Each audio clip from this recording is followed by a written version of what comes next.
At precisely 5:47 a.m., as dawn breaks across the Persian Gulf's glassy waters, 6 Iranian MiG-29 Fulcrums descend through 3,000 feet and vector directly toward the USS Abraham Lincoln. No identification transponder, no communication on guard frequencies, no diplomatic warning routed through Swiss intermediaries. Just 6 Soviet-era interceptors accelerating toward a nuclear-powered American supercarrier at combat speed.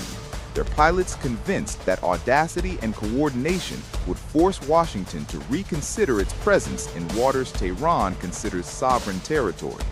What those pilots couldn't know was that they were about to collide with the most integrated naval defense architecture ever deployed to the Middle East, a floating fortress that had been tracking their takeoff from Bandar Abbas Air Base before their landing gear even retracted. The Abraham Lincoln represents more than American naval engineering. She embodies a strategic commitment that has defined Persian Gulf politics for 70 years. At $12.8 billion, this Nimitz-class carrier displaces 100,000 tons fully loaded and operates as a mobile air base capable of projecting power across 700 nautical miles in any direction. Her 2 Westinghouse A4W nuclear reactors generate 550 megawatts continuously. Her crew of 5,500 personnel includes some of the most extensively trained military operators on Earth.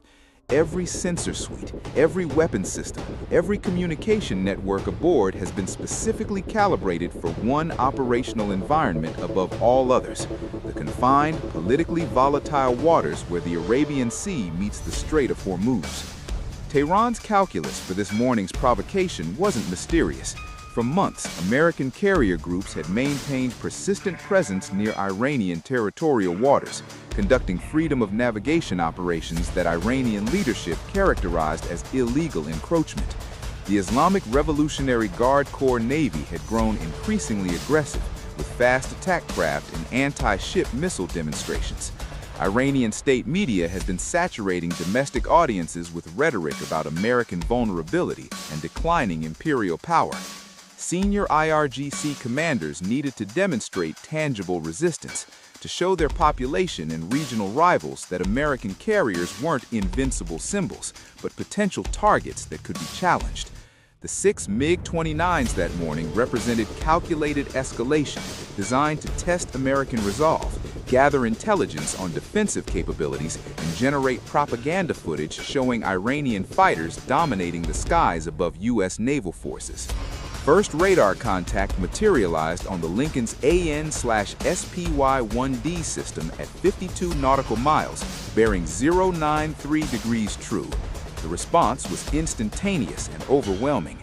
Within 2.3 seconds, threat data cascaded across the strike group's network. The carrier's Combat Directions Center surged to battle stations. The cruiser, USS Gettysburg's Aegis system, automatically elevated to full tracking mode. 2 destroyers flanking the Lincoln pivoted their phased array radars to focus on the inbound contacts. Surface-to-air missile batteries transitioned from standby to ready status. Electronic warfare systems began passive collection of Iranian radar emissions. The entire strike group transformed from peacetime patrol configuration to combat-ready posture faster than those 6 MiG-29 pilots could complete their pre-attack checklist. The typical SPY-1D system tracked the 6 MiG-29's altitude, speed, heading, rate of descent, and projected intercept point within 8 seconds of initial detection. The computers predicted the Iranian formation would reach weapons release range in exactly 11 minutes and 43 seconds. That gave the Americans nearly 12 minutes to prepare. For a carrier strike group trained to launch aircraft and engage threats within 60 seconds, 12 minutes felt like an eternity. The 6 Iranian MiG-29s held tight tactical spacing as they approached, maintaining combat spread across 8,000 feet of lateral distance, a classic Soviet doctrine attack profile that Russian instructors had drilled into generations of Middle Eastern pilots. They were flying low and fast, exploiting ground clutter from the Zagros Mountains to mask their approach, counting on surprise and compressed timelines to overwhelm American response protocols. What they fundamentally misunderstood was that surprise had ceased being tactically relevant the moment satellite reconnaissance observed pre-flight activity at Bandar Abbas 90 minutes earlier. Inside the carrier's Combat Direction Center, the tactical action officer's voice cut through the ambient noise with surgical precision. 6 hostile tracks bearing 093, range 48 miles, descending through Angels 12, nose hot toward Mother. Recommend weapons-free posture and immediate alert launch. The air boss didn't hesitate. Launch the alert birds, now. Dim red lighting illuminated tactical displays where radar returns appeared as crisp symbology overlaying digital maps of the water space. No shouting, no confusion, just the measured cadence of professional warriors executing procedures they'd rehearsed hundreds of times. The clock showed 5:51 a.m. when the scramble order hit the flight deck. The response was explosive. Sailors in color-coded jerseys sprinted across non-skid coating still damp with overnight condensation. 2 FA-18E Super Hornets already spotted on catapults rolled forward, their pilots already strapped in, engines already screaming at idle power. The flight deck officer's hand signals flashed in the pre-dawn darkness. Deck crew yanked safety pins from weapons pylons. Ordnance teams confirmed AIM-120 AMRAAM missiles were armed and ready. The entire launch sequence that normally takes 4 minutes compressed into 90 seconds of controlled chaos. The first Super Hornet locked on to Catapult 1, the pilot running final systems checks while 40 tons of thrust pushed against the holdback fitting. Every instrument showed green. The catapult officer crouched low, checked the deck was clear, then slashed his illuminated wand toward the bow.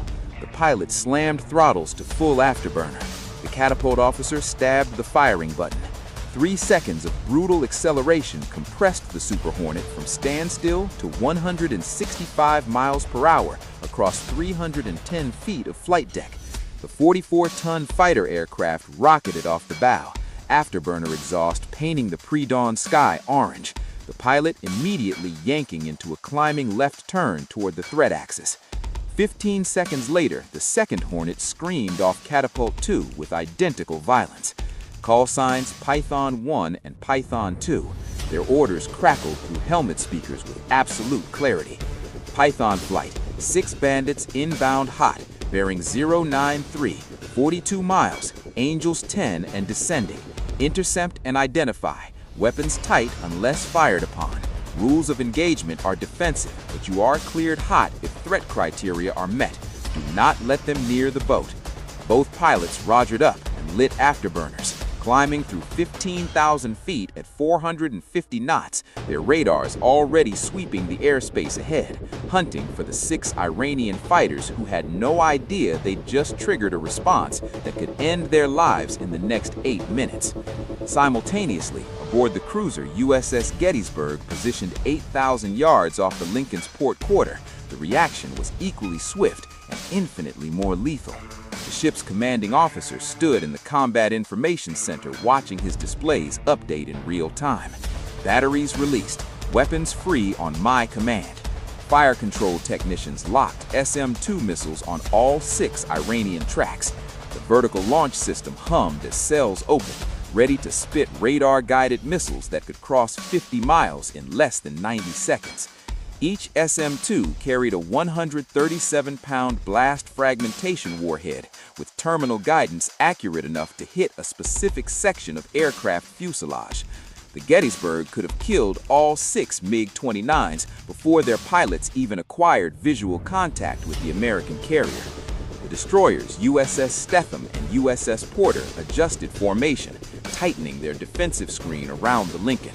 Their radars tracked the 6 inbound contacts, while electronic warfare suites shifted from passive collection to active jamming preparation. Chaff launchers rotated to firing position. Close-in weapon systems powered up.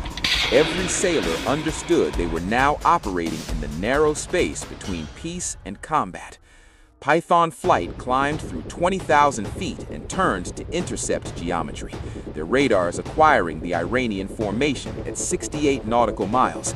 The tactical displays showed the complete picture: 6 hostile tracks in combat spread, closure rate exceeding 1,000 miles per hour combined, Time to merge, approximately 3.5 minutes. Python 1 keyed his radio. Python 2, targeting sorting. I'll take the northern 3-ship element, you take the southern. Copy. Sorted. Both pilots flipped master arm switches to on. Weapons were live. Fingers rested on triggers. The 6 Iranian MiG-29s pressed inward, descending through 8,000 feet now, 38 miles from the Lincoln and closing fast. Their formation remained tight, suggesting coordinated attack tactics rather than individual harassment.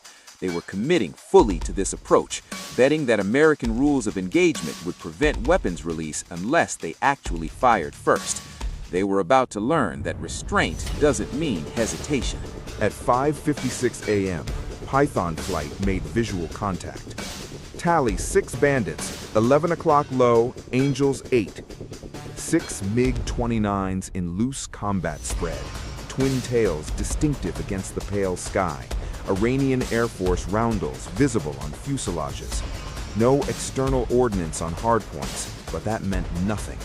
These aircraft could carry R-27 and R-73 air-to-air missiles, KH-29 air-to-surface missiles, even anti-ship ordnance if configured for strike missions. Python 1 didn't wait for the Iranians to close further. He immediately maneuvered to position advantage, climbing to 22,000 feet to gain altitude superiority, while his wingman stayed lower to bracket the threat. Classic 2-ship tactics. The 6 Iranian pilots suddenly found themselves not attacking, but reacting, not hunting, but being hunted. The psychological tables had flipped within seconds. Python 1 has the lead bandit locked, targeting solution confirmed. His radar had achieved lock tone on the lead MiG-29. One button press and an AIM-120 OMRAAM would be scorching through the sky at Mach 4. The Iranian pilot almost certainly heard his radar warning receiver screaming, alerting him that he was being tracked by American fire control radar. Suddenly, aggressive attack profile becomes survival concern. The Iranian formation wavered, their tight tactical spacing loosened. 2 aircraft climbed, breaking the attack geometry. Another broke hard right, disrupting the coordinated approach. They were still approaching, still heading toward the Lincoln, but their cohesion had fractured. The Americans had seized initiative without firing a single shot. But the 6 MiG-29s didn't turn away, not yet.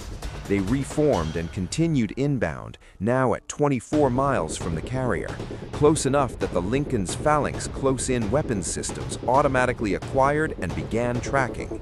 These autonomous guardians don't wait for human authorization in their final defense mode. 6 radar-guided 20mm Gatling guns rotated to track the 6 Iranian aircraft, ready to unleash 4,500 rounds per minute of tungsten penetrators. The weapons status board showed 6 phalanx systems locked and tracking, 6 green lights indicating ready to fire. What followed was 43 minutes of high-stakes aerial chess. The 6 Iranian MiG-29s split into 2 3-ship elements, executing a pincer maneuver designed to force the Americans to divide their defensive attention. 3 aircraft came in from the northeast at 8,000 feet, while 3 more approached from the east at 15,000 feet, creating a vertical split that complicated intercept geometry. Individual MiG-29s began breaking away for aggressive passes.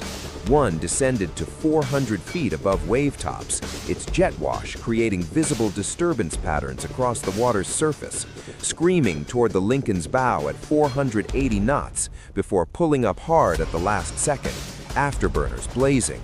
Another MiG-29 rolled inverted and dove toward the destroyer Porter, leveling off at 600 feet and roaring across the ship's superstructure close enough that sailors on deck felt shock waves. A third climbed to 35,000 feet and established a lazy orbit, almost certainly gathering signals intelligence. The Americans responded to each provocation with measured escalation.